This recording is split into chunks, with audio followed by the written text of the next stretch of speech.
Hello and welcome into the Hockey Card Haven Podcast. This is episode 3 of the podcast. It's Mike DiStefano along with Anthony Santini here to dive deep into the world of hockey card collecting, flipping, and investing. And we got a lot to get to today, Anthony. We've got the World Hockey Championships underway. We'll discuss kind of the impact that could have on the hockey card market.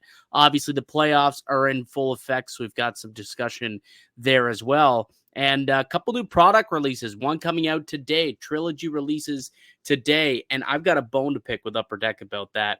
We'll get to that in a little bit. But you have just received a brand new grading submission. So why don't we do like a little reveal on the pod, and you could touch on kind of the whole deal about like the grading business. And why don't we start there? Because I think like first and foremost, like grading is an interesting thing. Like people get into the hobby and start grading everything and anything.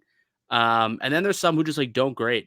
Like there is it's a pretty wide margin of people who either believe in grading or don't believe in grading. So I think it's kind of interesting. How would you explain the whole grading process, Anthony? You're more familiar with it than I am, to somebody who's maybe new to the hobby and the benefits and pros and cons, I guess, to the grading industry.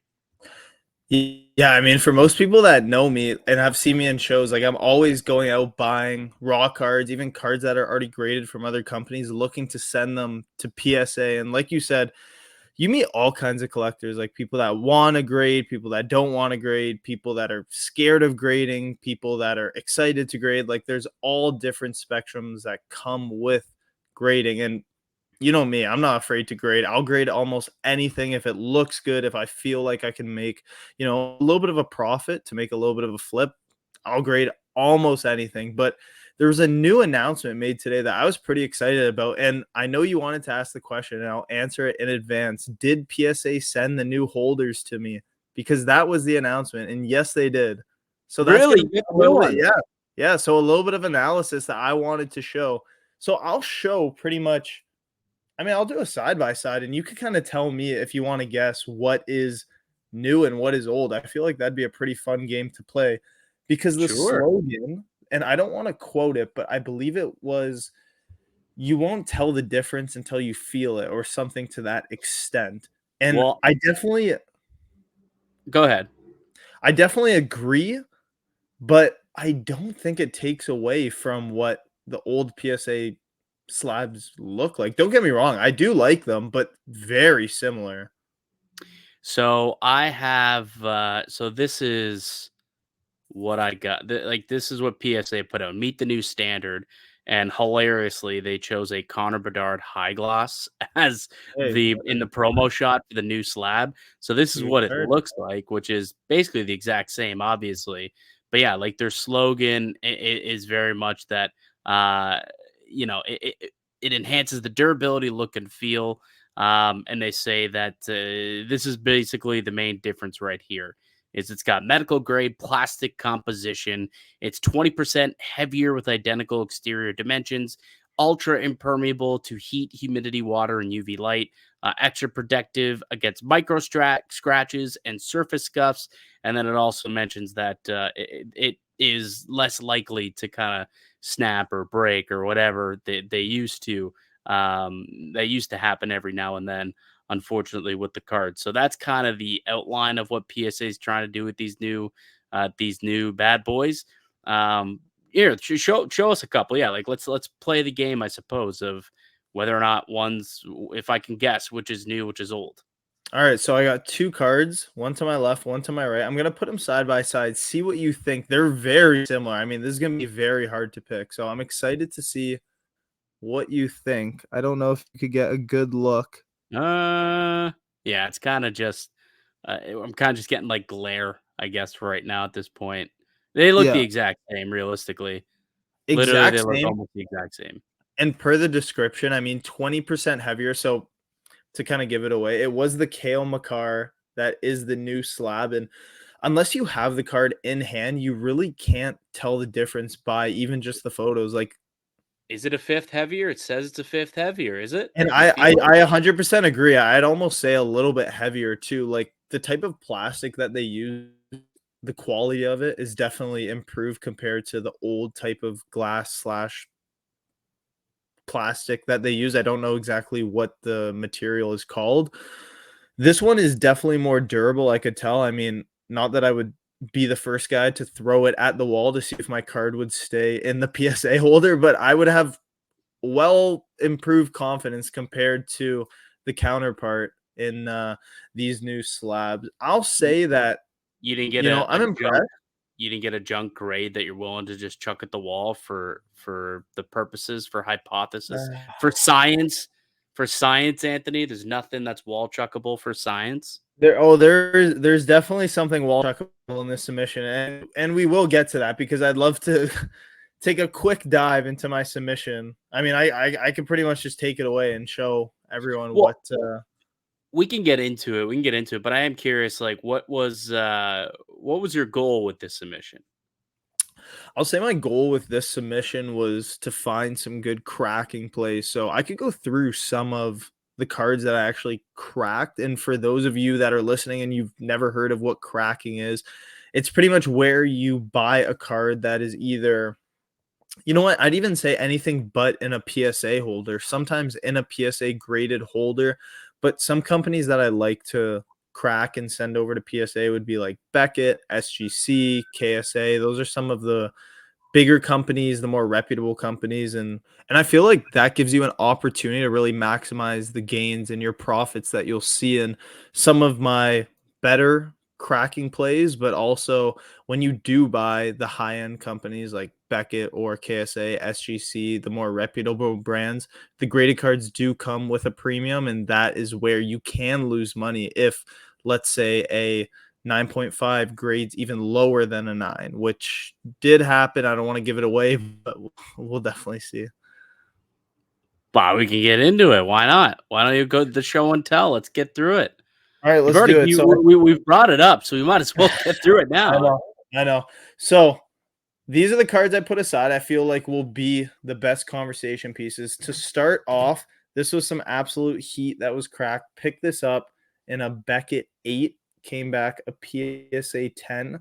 So I picked up the Beckett 8 for $130. I know. You turned a Beckett 8 into a PSA 10 of a Nathan McKinnon's Young Guns. Pink or no pink? So for pink, definitely the pink, which, is not as desired, I'd say, compared to the non-pink. But when I saw the Beckett 8 with, I think it was like an $175 price tag a couple months ago, and I remember the show and we chatted about it. I don't know if you remember, it was the Hamilton show. Picked it up, brought it home, took a look at it. I was like, you know what? Even if it doesn't come back at 10, I feel like pretty good opportunity to come back a 9, maybe an 8 here. I mean, I'll take the risk at that price. So probably after selling it, maybe a profit of $300 to $600 would be my assumption off the top of my head. So fingers crossed they could come back against Dallas and prices could come back a little bit for him.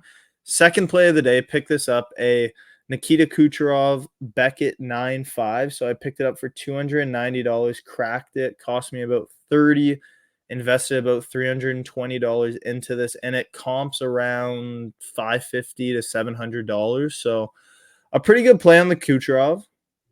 I was a little bit more excited when I got the grade. It was when they were still in the playoffs, and I saw it online. So I was a little bit more excited than I was now. Yeah. One of the bigger plays that I made, another team that I wish was able to make it to the second round, was Austin Matthews PSA 10. So this came from a BGS 9, so a Beckett 9. Bought it for $550, cracked it. I think it cost me $40 to grade it. About $600 invested into this one, and these comp for around $1,000 to $1,200. Probably have a feeling like I'll end up getting just straight $1,000 cash on that because Matthews is always liquid here in Toronto. Oh, dude, that was a positive. In the summer, he's $1,000 card all day long, or even if you wanted to hold until the start of the season, you'll even get a little bit more. But if you're looking for those quick flips, make those quick profits, you'll get $1,000 easy.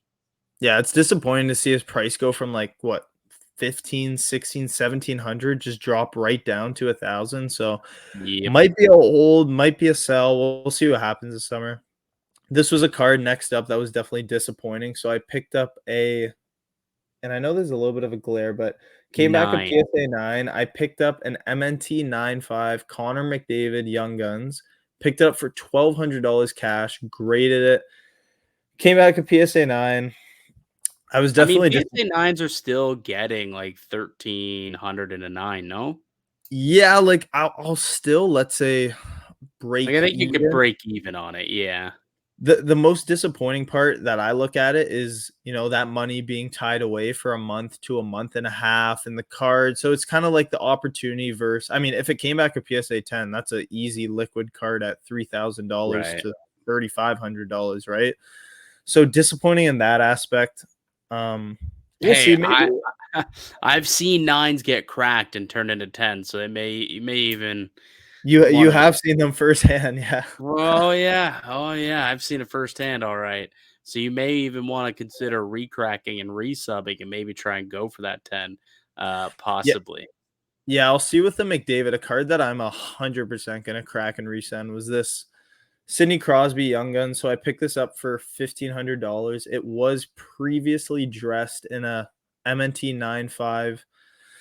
MNT 9.5 grade, cracked it, bought it for 1,500. Can't see Probably the gonna grade. lose. Can't see the grade. PSA 8. Oh, gross. Not even the 9, Oh, which not even the from a 9, which is 9.5 MNT? Oh, man. it's just crazy because even looking at this card when I got it in the mail, and I mean, usually I'm not too biased with a card that I see and I want to grade. Like if I see something, I won't send it, or I'll sell it, or I'll let the person know like this is what I see, and this card still looks perfect to me. So if I crack it, send it back, and it came back at 10, I wouldn't be surprised, but the chances of that are slim to none. Well, I mean, dude, that's the problem when it comes to grading, right? Like we talk about the pros and cons, and obviously the pros are, if you get a high grade, it increases the value of your card based on supply and demand. There's only X amount of PSA 10s out there as opposed to RAWs or 9s or 8s or whatever it may be. So that's the pro. But the major con is it's all subjective.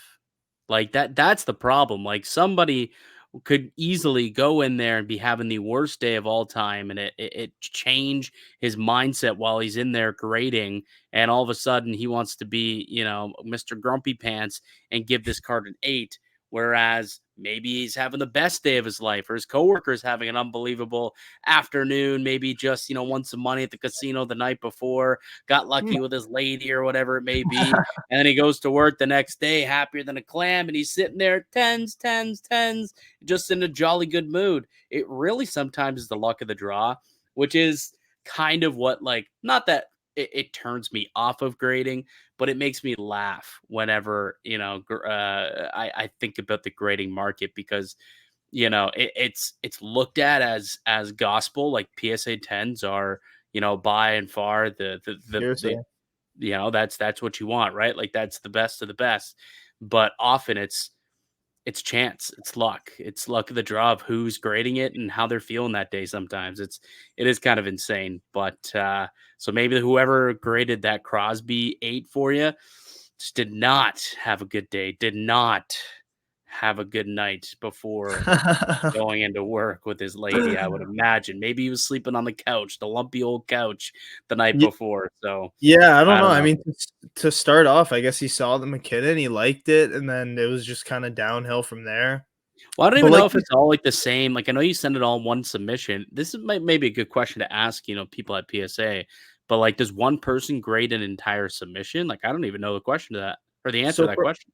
so from what I've heard, one submission is graded from a single person. The only thing that a second eye would look at would be, I believe, at the QA checks where the card is already put into a slab and pretty much someone goes through submission, picks it up. Okay, no deficiency, nothing wrong with the numbers up top, nothing that might indicate something Like the felt wrong. registry type of stuff.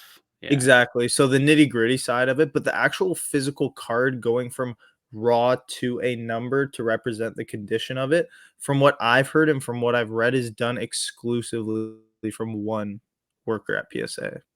Interesting. So Interesting. So again, kind of luck of the draw as to who you get that day at PSA. Well, we'll definitely, I'm sure, over the course of the next couple of months, hear about some of those plays and whether or not they worked out for you. And if you plan on recracking, resubmitting that Crosby, we'll need to get the update on that for sure here on the follow the podcast. journey. Yeah, follow the journey. Follow the journey is right. Um, We've got some new hobby products that were released today. 2023-24 Upper Deck Trilogy releases today. Anywhere you can get hobby boxes, your hobby shop, or whichever online retailer you use to find your hockey cards. Looks like hobby boxes. I think I saw selling for. Oh boy, I had the number here and I completely forgot what it was, but I think it was like 100 and something for a hobby box of Trilogy. I think is what they're going for, and you get two. Um, I'll look up the price in a moment, but I'll take a look they right now. Take a look. yeah, you take a look at the price because I had it. Now I don't. But you get 6 packs in a box. You get 4 cards in each pack. And each box, you're guaranteed 3 rookie renditions or trilogy generation cards, 5 numbered parallels, and then 2 autograph and or memorabilia cards. And those are obviously the big hits, and that's what you're looking for. They've got a 250 card base set with 50 additional rookies on the checklist. Or sorry, the 50 rookies included in that 250 number, I believe, is the real wording of that I should have used.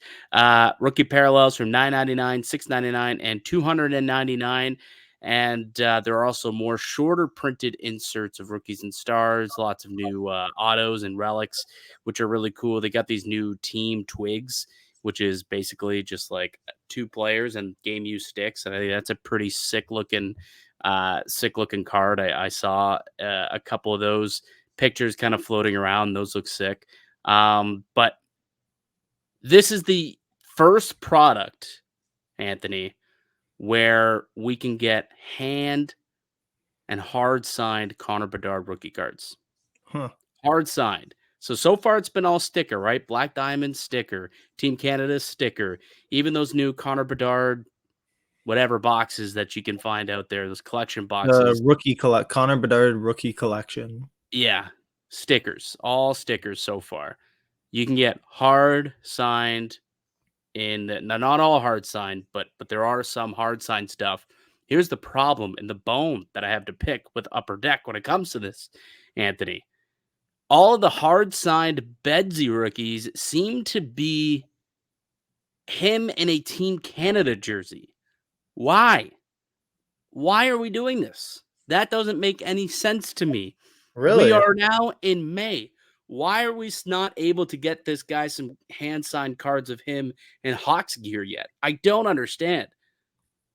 That's terrible. I mean, just that new. I mean, for me, that's brand new news, and I just looked it up, and it seemed like hobby prices are going anywhere between 159 and Yeah, 199. I don't know if that checks out for what you saw, it but does. It pre-sale does. prices, we've already seen that notoriously. They're already a little bit all over the place depending on what the hobby store.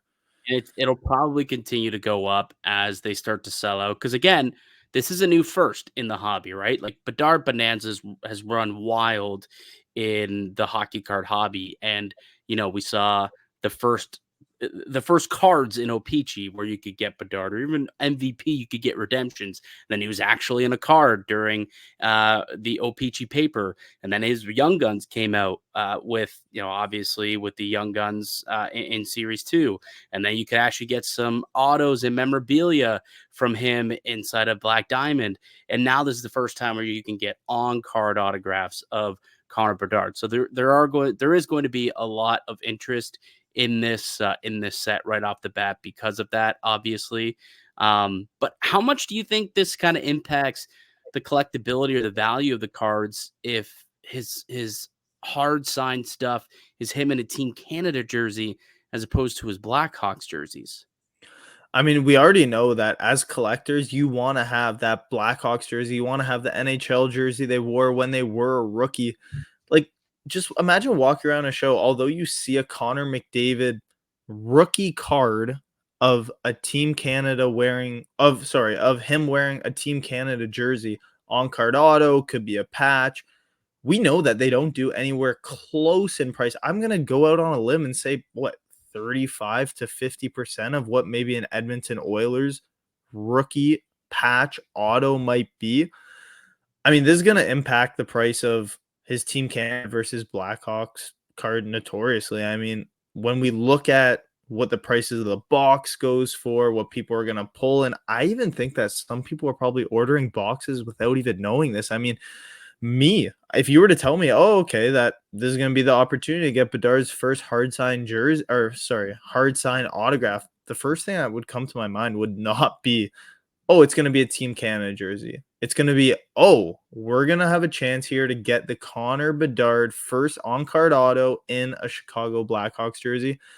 I think that we're going to see that in SP Authentics with his Future Watch, right? Oh, for sure. Like that's 100%. And I saw some pre-orders for the SP Authentic. Let me put this out for you. I was just at my local hobby shop on Saturday, and I've got some pickups and some goodies that I'm gonna show the crowd a little bit later on, probably to finish off today's show. But when I was there, I saw last year's SP Authentic 20, not even was it last year? Yeah, last year, 22-23 with Beniers and Shane Wright and all that. And it was selling, I think it was 189, maybe a box, 109. It was pretty cheap relatively to what they've been lately. And I think it was 179 a box. And I think about it, like basically on sale. They're trying to blow out a lot of 22-23 stuff. Um, what do you think his pre-order for SPA is right now on Klutz and Chara, which is, one of the bigger online retailers out there when it comes to pre-ordering hockey for many in the hobby? I mean, it has to be around like off the top of my head, probably like $700 to $900. Considering I think most boxes of SP go for around like 2 to 350, right? SP typically is, yeah, like in between 249 to 299 a box is like kind of what it became. Um, But the box for this year's, when it comes to Connor Bedard's SP Authentic and the opportunity to get a Connor Bedard Future Watch Auto and be one of the first people to get it, obviously, it's an absolutely enormous number that is currently sitting at $599.99 plus tax. So $600 plus tax for an SP Authentic hobby box. Just one hobby box of SPA for Connor Bedard this year, which is I wild, mean, absolutely wild. But you can get it I much mean, cheaper. You can get it cheaper with Trilogy. Trilogy is cheaper at yeah. $169 a box, and If still you ever get feel that. like getting, sorry, if you ever feel like getting that Team Canada auto, if that's really what you're looking for, and I know someone out there that you're listening right now, you're like, oh my god, perfect Trilogy. I'm definitely opening. I want the Team Canada auto because that's what people are collecting. Hey, go crazy. But me personally, I'm definitely stocking up my money. 600, 700, 500. I don't care what these boxes are. I almost want to rip as much SP Authentic Future Watch. I need that Bedard Future Watch so bad. I used to be a big Trilogy guy, like in my younger years, like back in high school. I used to rip Trilogy. It was a lot of fun because you got like game used patches and game used, patch autos and stuff. And as a kid, like that's the cool stuff. And I mean, still to this day, as an adult, that's considered the cool stuff, Yep. obviously. But I remember that was something that I used to love getting. And yeah, it looks like comes out today. You can still get it pre-order on Klutz and Char for $199. I've seen it cheaper at other places. Check out your local card store before you go and get it online if you can. Support the local economy. I'll always be a backer of the local economy. But I want to screen share though the Team Twigs that they have, because I think they're actually pretty sweet. Yeah, let's see Um, it. yeah, so it's like three players on the same team and they're numbered to 10. The all-new coveted triple mem cards with the Team Twigs. These cards feature a piece of game-used sticks from a mix of current stars and retired legends. There's some amazing player combinations that are sure to be dream addition to any collection. So, like, could you imagine pulling this card with a Connor McDavid, Mark Messier, and Wayne Gretzky game-used sticks, number to 10 at that? That would just be outrageous of a pull. An outrageous pull. I mean, hot take, would you rather have that or the Connor Bedard Team Canada autograph? Because me personally, I think I'd rather have the Team Twigs of McDavid, Gretzky, and is that Messier? Yeah, Yeah. yeah. Me too. Personally, I also would prefer to have this over that. That said, like, only because there's only 10 of these. You know what I mean? Like, there's gonna be so many different Fair. RPAs of Connor Bedard throughout the various things that are gonna pop out for this guy over the course of the next year. Realistically, we'll still be getting 23, 24 drops, I'm sure. But that card in particular with game use for all three of those players, I mean, you look at Messier and Gretzky, like those guys haven't played in forever. Like their game used material is not going to be around forever. So gobble them up when you can. The products that have them like this, like that's pretty cool to me. So that is a really, really sweet insert. Like there's obviously way more teams. But still that's number to 10. You'll get a bunch of superstars, triple patch or triple twig. I think that'll be really, really cool. Yeah. Go ahead. No, I was just gonna kind of cap that off and say I think Trilogy might be one of the sneaky plays if you are a ripper, and even just to collect or flip. I mean, look at the opportunity to get that card, McDavid, Messier, Gretzky, like an absolute legendary card. I mean, that's the only thing about it. You don't see cards like that in Trilogy. You only see stuff like that and maybe like the Cup, and you're probably paying a fifth of the price to open up Trilogy. You know what I loved about what they said about the Team Twigs? Game used. The word game used was in there, which means Trilogy is a game used product. That'll There are go a long some that way. aren't. Some are event worn, manufactured patch, and look, there's some manufactured stuff. Like Trilogy is where you get the signature pucks, right? With like Yep. the puck in the card and the Yep. autograph, hard signed auto, which is cool.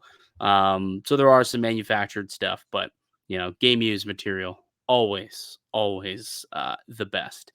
Some other set releases that are coming out. Got an email from our good friends over at Upper Deck today, just updating me on their new release schedule. So you've got Trilogy coming out today, and then on June 5th, you've got Upper Deck Synergy. So Synergy is going to be coming out on June 5th, and then Upper Deck Extended Series coming out on June 12th is going to be Hobby, and then Retail on June 19th. So Extended Series coming out on June 12th. No checklist yet, Anthony. No checklist yet on Extended. But there was some discourse. I don't know if you heard this at the show a couple weeks ago about Upper Deck possibly holding back Fantilli and using him as the Series 1 chase for next year, as opposed to putting him in Extended and having Logan Cooley kind of be the standalone chase Young Gun of Extended Series. There's obviously going to be the Bedard Young Guns canvas, which is probably the bigger chase of the two, realistically. But what do you make of that, then possibly holding out Fantilli and having to wait until 24, 25 to get his Young Guns? I mean, it's not a bad business model, right? Like the way that Upper Deck has been able to get a stranglehold almost, if we want to call it, on the consumer in the past, 3 releases. And I don't hate it. I absolutely love it. Like you're almost spreading out the stars through each product. We saw the opportunity to get Connor Bedard in Series 2, but in order to do that, you had to buy Series 1 hobby box, right? So, I mean, someone at Upper Deck is definitely getting a raise making these decisions. And to put Adam Fantilli next year, Logan Cooley in Extended, a product that isn't notorious to sell out and fly off the shelves, it's a good business model. As a collector, I'm a little bit sad because, just toss all these guys in one box. Save me some money. Give me Bedard, Cooley, Fantilli. Throw everyone in there, and I'll see how many I could pull of them. Well, there was no reason for Cooley or Fantilli not to be in Series 2 other than they wanted to hold him back to try and have those guys prop up extended series. That was the thought process behind not having them in series 2. But now if they're just going to kick Fantilli down the curb even longer, it's like, what the hell are we doing here, guys? Like, what? Are you kidding me? Like, come on, let's get this guy's young guns out there to the collectors. Like, people want an Adam Fantilli young guns. As from a collector's point of view, I'm not happy if this happens. And again, this is just reports. These are rumors, just, chats that I was having with a couple of people at the expo. I don't know if it's actually happening, but it was more so, yeah, they might do this. But that was also the chat of Bedard where it was like, yeah, they might put him in series 2 instead of series 1. And sure enough, it's exactly what ended up happening. And so Fantilli might have to wait until next year to get his young guns. Although I would imagine his canvas will probably be an extended along with Bedard's, but won't be his young guns. And that would be weird that his canvas will be out for a full year and not the young gun. Maybe they wait. Maybe they wait on both, actually, now I think about it. It's a weird. Could you imagine having a canvas being 23, 24, and then the young guns being 24, 25? That'd be bizarre. You'd have to wait, actually. I don't understand the thought process putting it to be Fantilli. I mean, it's not like Fantilli really broke records in his rookie season. I mean, frankly, he was injured. He should be a stud. Like, he's someone who you can rally behind. And realistically, I think it's just because who else are you going to have headline series 1? Like, you no longer, like, gone are the days where the first overall pick is in series 1 and the second overall pick is in series 2, right? Because they moved the printing presses across seas and now they can't, because in order to be in series 1, they have to play an actual game in order to get the licensing to print them on their, print them in an NHL jersey. So in order for that to happen, they would have to play a game, which doesn't happen in time for them to play, make the card, send it overseas, get it printed, ship it back here in time for release. So that's why we see it moved now to series 2. And I imagine it'll stay that way unless they decide to bring production back over into North America, which doubtful. I don't see that happening anytime soon. No, definitely not. If you could save a little bit of coin, if you could save some coin, I'm sure they'll do just that. Yeah, exactly. Did you have something you wanted to say? No, I'm good. I'm ready to talk about a little bit of a sneaky play in this World Championship because I know we had a couple players in mind that we wanted people to keep an eye out as they watch and maybe watch a game, go on eBay, pick up some players, and really stock up on them this offseason. Who was in net for Canada when they just had a complete meltdown against Austria? Were you watching that game? I didn't watch. They were up 6-1 in the third period. Hey, they still won, right? 7-6 in overtime, I believe, right? You're up 6-1 against Austria, and the game went to overtime. Are you kidding me? What? I think it was Binnington in that. I don't know. I don't even know if he finished the game to overtime. I only watched about like 2-3 minutes. I was working. I was a little bit busy. But from what I heard, I was checking through Twitter. I don't know if you want to double check. I don't know if he got pulled because I believe the reports where people were saying, I'm worried for Canada in the future, obviously, with Jordan Binnington's tough performance today. I mean, what can the goaltending look? I mean, there's a massive opportunity in net for some of these Canadian goaltenders. Like we look at Aiden Hill, you look at Binnington, obviously Carter Hart, that was a candidate to be in net for Team Canada. We won't be seeing him anytime soon in that net. However, if you're a goaltender, a Canadian goaltender, a young goaltender, you got to be extremely motivated to grab that crease. Well, you'd hope that would be the case, but well, no one's done it in the last few years. Like since Carey Price retired, there really hasn't been like a stud Canadian goalie. Like we're talking like Aiden Hill, I guess. Jordan Binnington is there, but outside of those two, like there's not really anyone who is considered one of the top tier attendees. So I don't think you're taking a look at Jordan Binnington's card market right now, especially after that terrible performance against the Latvians. But there are a couple of players who both of us believe might be able to increase their card market with some strong showings over the course of the next week or so throughout the World Hockey Championship. So why don't you give me a couple of guys or a couple of plays that you're going to be making, and hopefully you can make a quick flip with a hot final week here at the Worlds. Yeah, so I'll see what I could find at shows. A player that I always have my eye on, I'm always buying him, is Dylan Guenther. He's playing for Team Canada at the Worlds. Been playing pretty well to end the season for Arizona. Moving to Utah next year, we'll see what he could provide. I feel like Dylan Guenther could be a sneaky good play just because he does have that offensive firepower. And we know notoriously that offensive, gifted players are well priced in the hobby when we compare them to a player like a gritty player, a guy that kills penalties. Their hobby price does not reflect how well they perform on the ice.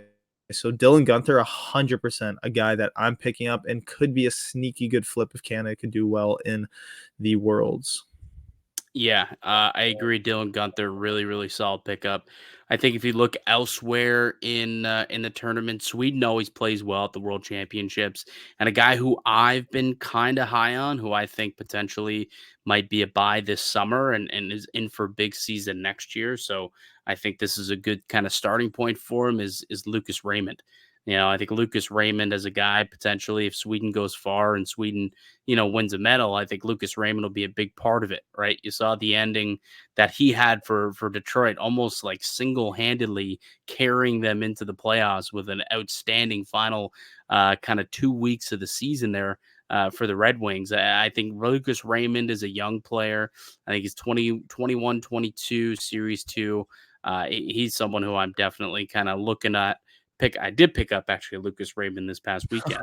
I'll show you the full lot in a moment, but he's somebody who I'm definitely kind of taking a look at. Like he's young enough where he still has growth too for those future dollars. But even as a quick flip, I think that Lucas Raymond is someone for sure who comes to mind. Yeah, even looking at other players on Sweden too, it feels like there's so many underrated players that don't have that hobby appreciation. Off the top of my head, Rasmus Dahlin, one of the best defensemen in all of the NHL. $20 for his young guns, maybe. When we compare that to someone like Cale Makar, obviously has the trophies, the goals, the razzle dazzle to his game. Rasmus Dahlin is what, 10% of the price of Cale Makar, probably even less. Might be like a $35 card, but yeah, I don't even think maybe less, man. I'd say between $20 and $40, and I think headed into this offseason, he's only going to go down. I'll keep an eye on his market and see how he could perform at the Worlds. Even Joel Eriksson, another player for Sweden that you could probably pick up his young gun in the dollar bin, which is absolutely insane. I know our buddy Eric was able to scoop 5 Joel Eriksson young guns at the expo for $5 in a dollar bin. Like, how can you even pass that up? That's crazy. They must have been the ones that I left behind after taking 4 or 5 of them myself, and also picked up a couple of young gun canvases too in the dollar bin. Yeah, Eriksson Ek is definitely a play out. Like, if you're listening to this podcast right now and you're looking to sift through dollar bins this weekend at a card show, next weekend at a card show, even probably in November at the Sports Card Expo, if you're going to be there, keep an eye for Joel Eriksson Ek, because I don't think a lot of people are going to put them in their display case. Yeah, probably not, honestly. 30, I'm looking him up. He's actually kind of all over the place. You can get a PSA 10 Rasmus Dahlin. There's a sale on May 9th for $86. Wow. So yeah, so pretty cheap, all things considered for him. I'm seeing, raw comps anywhere from like 20 to $40, BGS 9 for $23.50. Yeah, so they're kind of all over the place here. There's one on bids, one for $31 on May 2nd. But yeah, that price, if $31 for raw, or I already get the PSA 10 for 68, yeah, I might as well just splurge and get the PSA 10 at that point. But yeah, couple of solid plays for sure there. Obviously, Connor Bedard is playing. He leads the team in scoring, leads the whole tournament in goals, I believe, to this point in the tournament. So, is Bedsy going to be able to impact his market with a hot World Hockey Championships? I don't know if it's possible for Bedard to increase his market. It's already kind of too high, if you ask me, realistically. So that's kind of he's kind of an outlier in a sense where I think he's still just gonna continue to drop a little bit. Weekly pickups. Let's get to some weekly pickups. Did you pick up anything this week outside of your grading submission? Outside of my grading submission, I didn't pick up too many things. I probably have a couple pickups from nothing too crazy. I mean, I picked up a Kyle Connor Future Watch auto at a local card show just a week ago. I believe it was last Sunday. And this was I picked it up for only $75. So it doesn't look absolutely mint to me. So probably something I won't be grading. But even to sell it for $100 to $110 shipped, I mean, Kyle Connor did have an opportunity to win the Rocket this year. I know a lot of people won't agree with me with that. The amount of goals he scored doesn't reflect it, but the way he started the season was good, got injured, and we know how that season ended for him. Perennial 40 goal scorer. Seriously. Right? And so that's extremely slept on.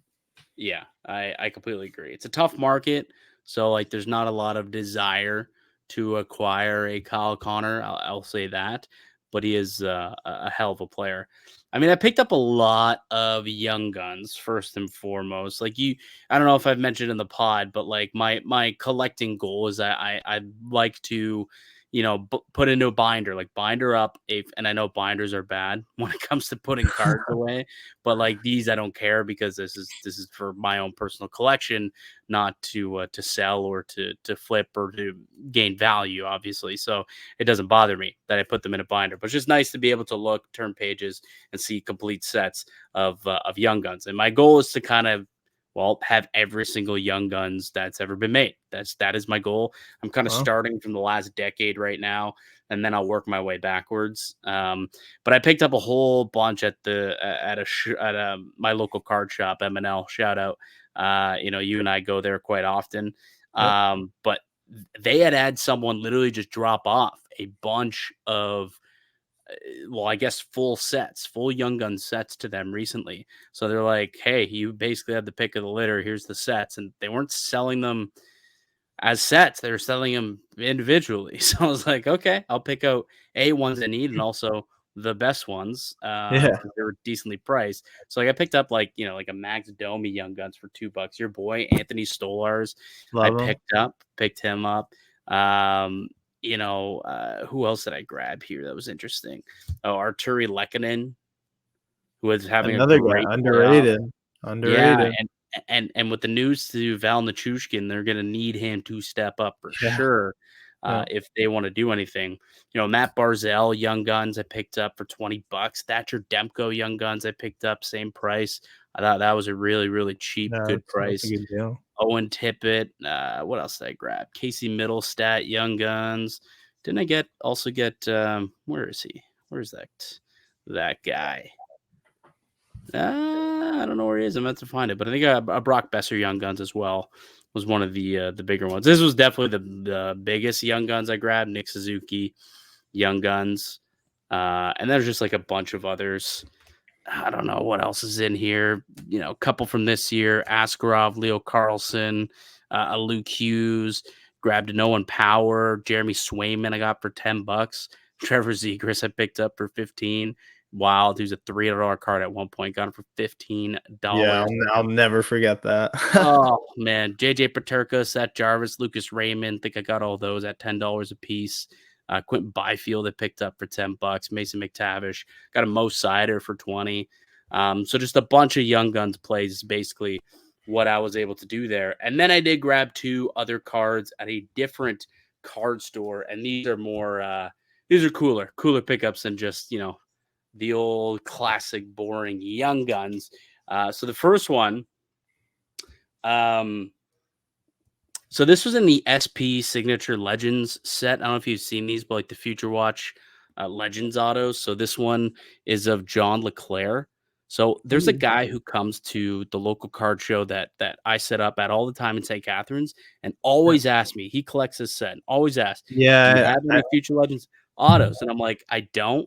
So I finally found one. I saw one sitting in a showcase at Dolly's sports cards in Niagara, and I just picked it up because either it's a Montreal Canadian, it's an on-card auto, it's a good product, and it's a good player, Hall of Famer.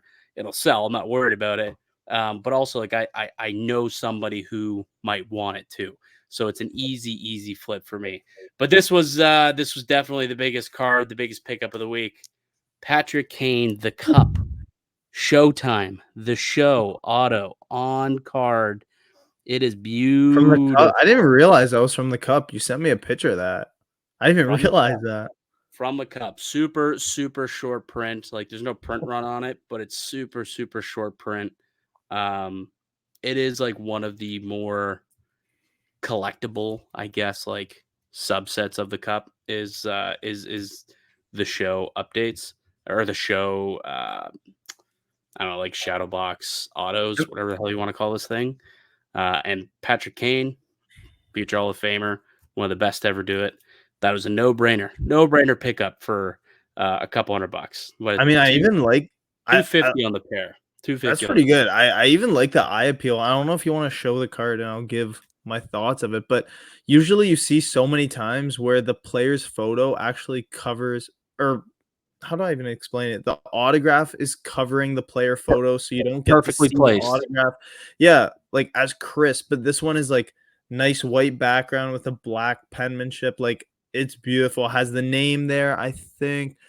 Nice photo, doesn't cover the auto at all. Like that's a beauty card. Should be in a one touch, and I wish I had it in my collection, but I already have too many Patrick Kane autos. I mean, you could. Hey, we could get a little trade done. Something. Yeah, I'm sure we could. I got a nice Crosby PSA 8. It used to be an MNT 9.5 though, so maybe I'll price it as a MNT 9.5. Would you say you were into that McKinnon for at a BGS 8? I'll take it at that price. I was into the McKinnon for $120. I think I need to fact check that, but I believe it was $120 or $150. We'll make an even trade. Yeah, I guess it's basically the same card since it's it used to be a BGS 8, but now it's a PSA 10. I mean, the extra $40. Yeah, I mean, cover the cost of grading, right? And maybe a little bit of lunch. There you go. So yeah, so those are kind of my pickups. Filled out a bunch of either like good young flippable young guns, and then also filled out some of the missing pieces in the binder with some random guys like a Mackenzie Weegar young guns I picked up, and who else was really random? Charlie Lindgren, Gustav Forsling, just some random guys. Yeah, just to get like the set going. So a question for you before we end. Obviously, we know it was your birthday yesterday, I believe, right? So happy birthday for all the listeners out there. Make sure you send my boy a little birthday wish. We will be partying hard Saturday night, so looking forward to that. But to go back on your set, would you ever buy a master set of the Upper Deck Young Guns? Like if you were approached at a show and someone said, "Hey, I heard on the podcast that you're looking to buy all the Young Guns that are ever produced. Look, I got one right here. I'll sell it to you. Come take a look. Here are all the photos." Or would you rather go through the journey of buying it? Yeah, exactly. I feel like that was going to be the answer. And for me too, like if I were doing it, I'd have to go that route. Yeah, definitely the journey of like piecing together. And I don't mind like buying a whole bunch of singles from like one person and doing it that way. Like if I could find, 40% of, the 13, 14 young guns off one person, I can get them at a good price, sure, whatever. But it makes no sense to me. It wouldn't feel like I'm collecting right at that point. It's just like that just be hoarding. Like, okay, I've got them now. What am I going to do? Like it's the journey that keeps me engaged in it. And at the end of the day, like it's a hobby and it's fun. Right. Yeah. So I think for sure it's engagement. 100% is what would keep me into it. So yeah, I wouldn't flat out. I wouldn't buy a master set if someone's like, yeah, I got every Young Guns from like 1990 all the way till present. Do you want it for X dollars? I'd be like, no. It takes the fun away from it. It takes it really does. Well, and like it was really cool to find like a Tim Thomas Young Guns at the show. Like that's a super shorts printed set. What's Yep. what? Steve Eminger? Is that what you found the one day? Steve Eminger S- from 01 Ste- or 0203? yeah, Young actually, Guns set? funny story. So Steve Eminger, Young Guns, came out of, I believe, SP. So pretty rare. They go for around $20 to $50 on eBay. It's very tough because there's not a lot of sales. I sent it to Slab Sharks this week, thinking that it would do well. I don't know if I showed you what it No, ended you up didn't. selling for. I'll pull it up quickly just because I'll get it on eBay. This was another L that I took this week. Oh no. It's been a tough week. Let's keep it at that. But I could so have used it this for my set too. I know. So this Steve Eminger actually sold on Slab Sharks for Oh, $4.25, and I got the payout report today, and I was credited with 40 cents for this Steve Eminger card. 40 cents is what I got in return, and I actually did send it in a one touch too, so technically you lost. I really lost money on that. But that was probably my L of the week, even though the Crosby, even though the McDavid, and obviously, like I mentioned, I got my little ear infection going on. But it's been a tough week. I'm ready to bounce back next week. Let's just keep it at that. Well, hopefully you're good to go for Saturday because, as you mentioned, there'll be many, many libations as we celebrate my birthday, and hopefully we are recovered enough. I mean, you're still young; you'll recover by Sunday. I I'll be might good. need until next Wednesday to recover from my birthday party this Saturday. That's Hey, I that's got what 30 does to you, man. It's a multi-day recovery process, I and got I I am got my cruise shirt ready to go. So I got the cruise attire. I might bring my floaties, but I don't know if security will let us in. We'll see. just slip him a young gun, slip him something, and be like, hey, buds, this is basically $20. It's a Like, here's a Yeah, this is Swayman's like young gun. it's worth $20, but you still need to like go to your way, sell it, meet people, ship it, buy the stamp, go to the post office, get someone to make a reasonable offer. But it's worth $20. Here, But take it's it. worth $20. Yeah, Absolutely. exactly.